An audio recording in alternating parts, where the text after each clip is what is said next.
Halo teman-teman, di sini saya beserta segenap rekan-rekan kelompok 6 akan mempresentasikan tentang landasan yuridis pendidikan di Indonesia. Perkenalkan, nama saya Nindi Afisa.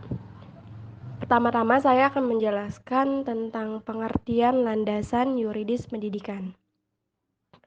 Landasan yuridis pendidikan adalah seperangkat konsep peraturan perundang-undangan yang menjadi titik tolak sistem pendidikan Indonesia.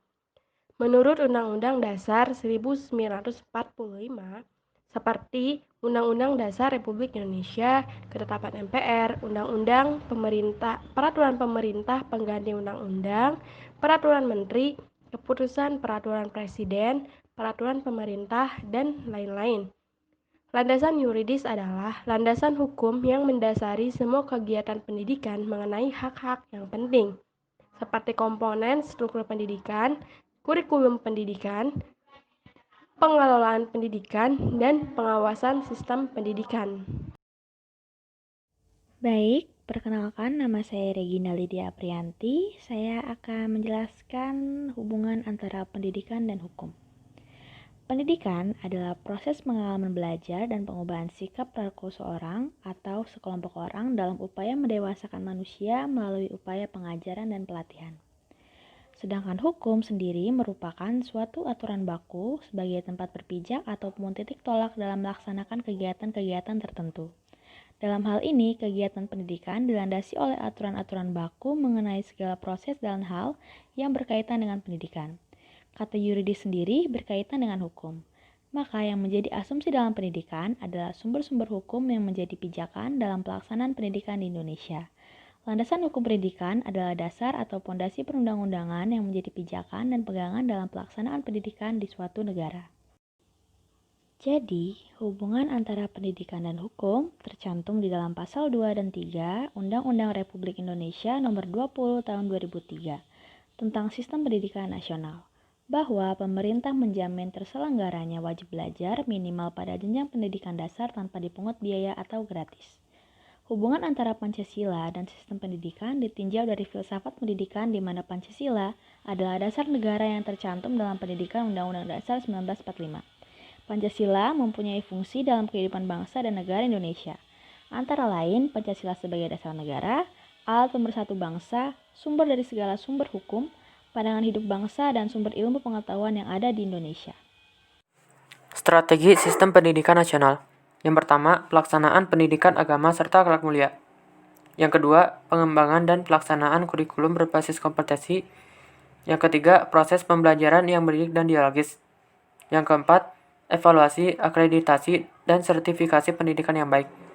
Yang kelima, peningkatan keprofesionalan pendidik dan tenaga kependidikan. Yang keenam, penyediaan sarana dan prasarana belajar yang baik di dalam sekolah. Yang ketujuh, pembiayaan pendidikan yang sesuai dengan prinsip pemerataan dan keadilan. Kedelapan, penyelenggaraan sistem pendidikan yang terbuka dan adil di seluruh Indonesia. Yang kesembilan, pelaksanaan wajib belajar. Yang kesepuluh, pelaksanaan otonomi manajemen pendidikan. Ke-11, pemberdayaan peran masyarakat. Ke-12, pusat pembudayaan dan pembangunan masyarakat. Yang ke-13, pelaksanaan pengawasan dalam sistem pendidikan nasional. Baik, saya Salma Ramadanti ingin menjelaskan tentang prinsip penyelenggaraan pendidikan. Yang pertama, pendidikan diselenggarakan secara demokratis dan berkeadilan serta tidak diskriminatif dengan menjunjung tinggi hak asasi manusia, nilai keagamaan, nilai kultural, dan kemajemukan bangsa. Yang kedua, pendidikan diselenggarakan sebagai satu kesatuan yang sistematik dengan sistem terbuka dan multimakna. Yang ketiga, pendidikan diselenggarakan sebagai suatu proses pembudayaan dan pemberdayaan peserta didik yang berlangsung sepanjang hidup. Yang keempat, pendidikan diselenggarakan dengan memberikan keteladanan, membangun kemauan, dan mengembangkan kreativitas peserta didik dalam proses pembelajarannya. Yang kelima, pendidikan diselenggarakan dengan mengembangkan budaya membaca, menulis, dan berhitung bagi segenap warga masyarakat. Yang keenam, pendidikan diselenggarakan dengan memberdayakan semua komponen masyarakat melalui peran serta dalam penyelenggaraan dan pengendalian mutu layanan pendidikan. Oke, selanjutnya kita akan membahas materi tentang peranan landasan yuridis. Peranan landasan yuridis dalam pendidikan nasional terdapat pada Undang-Undang Dasar Republik Indonesia tahun 1945 yang telah diamandemen menjadi pasal 31 tentang pendidikan nasional. Dinyatakan bahwa yang pertama, setiap warga negara berhak mendapatkan pendidikan. Yang kedua, setiap warga negara wajib mengikuti pendidikan dasar dan pemerintah wajib membiayainya. 3. Pemerintah mengusahakan dan menyelenggarakan satu sistem pendidikan nasional yang meningkatkan keimanan dan ketakwaan serta akhlak mulia dalam rangka mencerdaskan kehidupan bangsa yang diatur dengan undang-undang. 4. Negara memprioritaskan anggaran pendidikan sekurang-kurangnya 20% dari APBN dan APBD untuk memenuhi kebutuhan penyelenggaraan pendidikan nasional. 5. Pemerintah memajukan ilmu pengetahuan dan teknologi dengan menjunjung tinggi nilai-nilai agama dan persatuan bangsa untuk kemajuan peradaban serta kesejahteraan umat manusia. Saya Nindi Afisa, saya akan menjelaskan materi selanjutnya, yaitu mengenai fungsi dan tujuan landasan yuridis pendidikan. Fungsi dan tujuan landasan yuridis pendidikan sebagaimana yang dimaksud dalam pasal 3 Undang-Undang Republik Indonesia Nomor 20 Tahun 2003 serta berdasarkan visi dan misi tersebut di atas.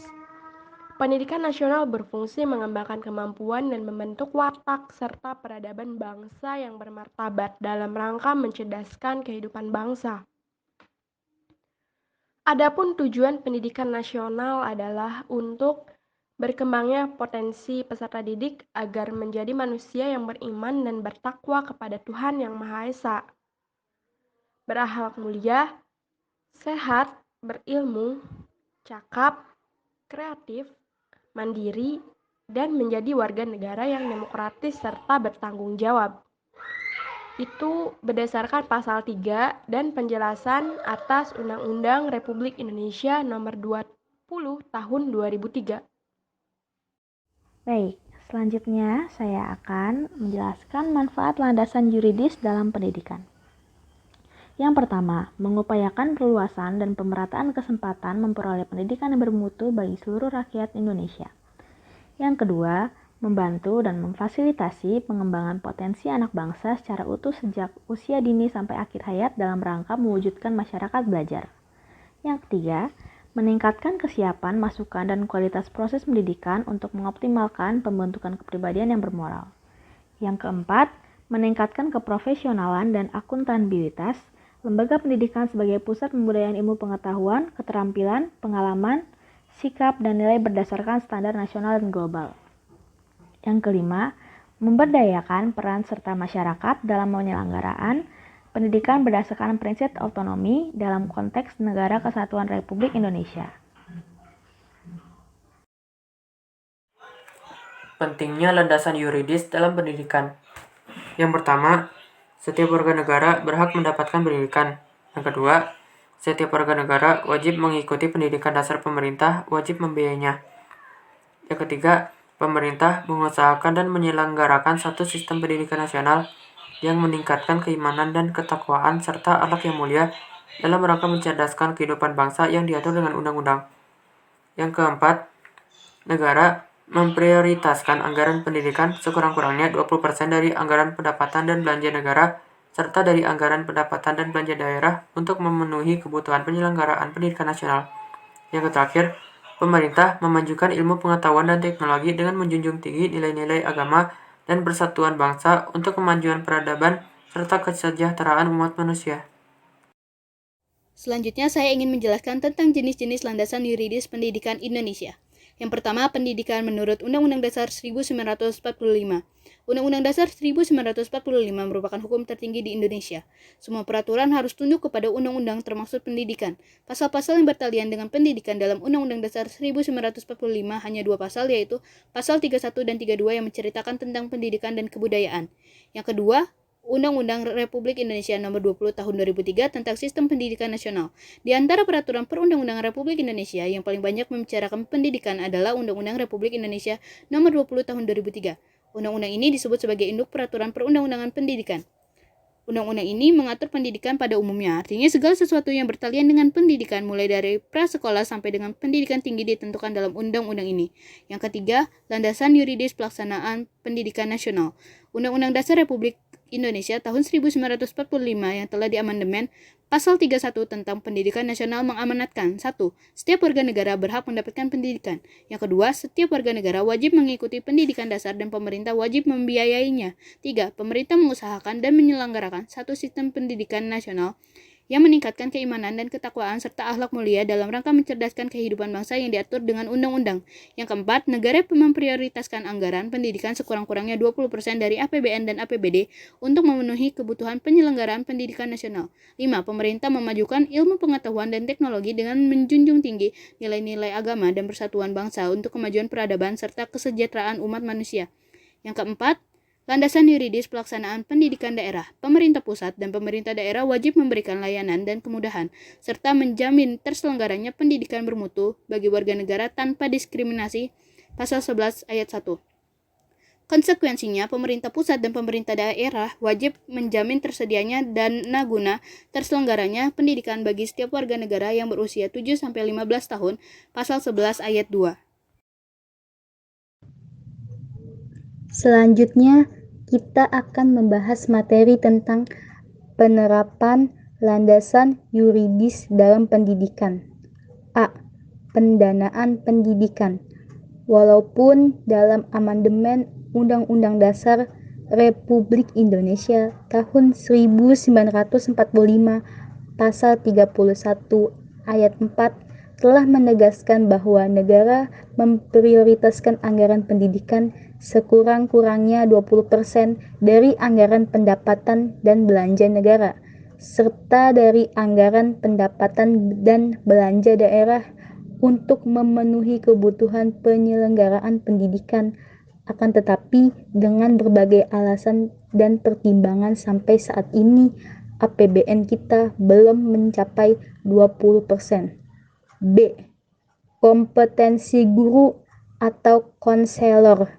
Dalam proses belajar dan pembelajaran, guru merupakan salah satu faktor utama yang mengkondisikan terciptanya suasana yang kondusif.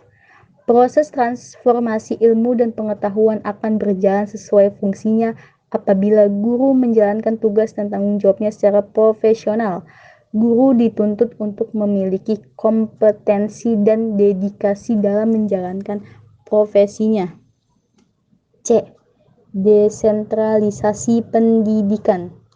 Murid atau peserta didik hendaknya diberi hak untuk mendapatkan pengajaran yang sesuai dengan pilihannya dan diperlakukan sesuai dengan potensi dan prestasinya. Semangat desentralisasi pendidikan yang sementara ini dianggap merupakan konsep yang baik dalam pengelolaan pendidikan perlu didukung dan dimaknai secara benar. Pemerintah daerah sebagai pihak yang menerima pelimpahan wewenang tidak hanya mengedepankan haknya, tetapi juga yang lebih penting adalah melaksanakan kewajiban yang melekat pada wewenang yang diberikan dengan kesungguhan hati. Materi selanjutnya adalah masalah penerapan landasan hukum pendidikan di Indonesia. Ada beberapa masalah mengenai penerapan pendidikan di Indonesia. Di antaranya, kesadaran masyarakat akan pentingnya pendidikan itu masih tergolong rendah.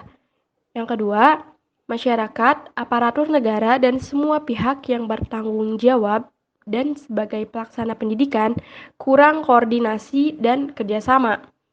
Selanjutnya, tidak adanya suatu aturan atau undang-undang yang jelas yang mengatur mengenai hukuman buat pihak yang mengganggu berjalannya dan terlaksananya pendidikan nasional. Baik, berikut adalah solusi mengatasi masalah penerapan landasan hukum pendidikan di Indonesia. 1. memberikan dorongan kepada peserta didik dan masyarakat untuk belajar secara terus-menerus. Tidak cukup hanya dengan tamat SD saja dengan alasan-alasan yang tidak masuk akal. 2. Mengurangi beban kerja anak-anak manakala mereka harus membantu meringankan beban ekonomi orang tuanya. Yang ketiga, membantu untuk merangsang kemauan belajar anak-anak dan peserta didik. Yang keempat, memberikan pemahaman kepada masyarakat umum dan kepada semua pihak akan pentingnya pendidikan dan kerugian bila hidup tanpa pendidikan. Yang kelima, para pendidik harus bersedia berkorban dan meluangkan waktu demi berhasilnya proses dan tujuan pendidikan. Dan yang terakhir, memberikan kesempatan belajar bagi anak yang berasal dari keluarga kurang mampu untuk mengikuti proses pendidikan baik formal maupun non-formal. Sekian dari kami. Mohon maaf apabila ada kesalahan baik disengaja maupun tidak. Sekian dan terima kasih. Dan semoga bermanfaat bagi teman-teman semua.